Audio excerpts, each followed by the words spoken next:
Երկու հատ ավարտած տղա ունեմ, աշխատանք չունի, սովորական, սուտի փուտի, հա, հիմա այդ չի խնդիրը։ Երկուսն էլ ժողով ավարտել են։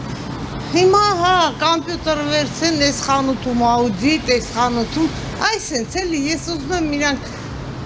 նորմալ գործ ունենան, որ ես էլ հանգիստ եմ, ես այս հասակից աշխատում եմ, աղջիկ ջան, ինձ ինչ ա եղել օրինակ։ Քաղաքացին շատ ճիշտ խնդիր է բարձրացնում։ Այսօր շատ ընտանիքներ տարիներով վճարում են, երեխան սովորում է, ավարտում է բուհը, դիպլոմ է ստանում, բայց հետո կանգնում է նույն հարցի առաջ. հիմա ինչ անեմ, որտեղ աշխատեմ, ինչով ապրեմ։ Եթե երիտասարդը 5 տարի սովորում է, իսկ հետո չի կարողանում իր մասնագիտությամբ նորմալ վարձատրվող աշխատանք գտնել, ուրեմն խնդիրը համակարգի մեջ է։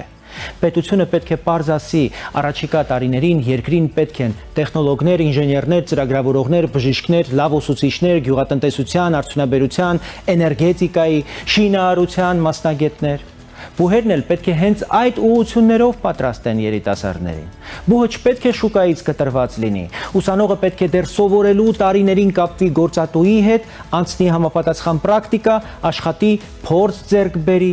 Ընկերություններն էլ պետք է շահագրգռված լինեն ուսանող ընդունելու, պատրաստելու եւ հետո աշխատանքի վերցնելու մեջ։ Մեր նպատակը պետք է լինի, որ ոչ մի երիտասարդ չավարտի բուհն ու գործազուրկ դառնա։ Մենք պետք է ունենանք ոչ թե գործազուրկ դիպլոմավորներ, այլ պահանջված մասնագետներ։ Կրթությունը պետք է ավարտվի բարձրարժեք աշխատանքով եւ բարձր աշխատավարձով։ Ժամանակն է, որ Հայաստանում դիպլոմը վերջապես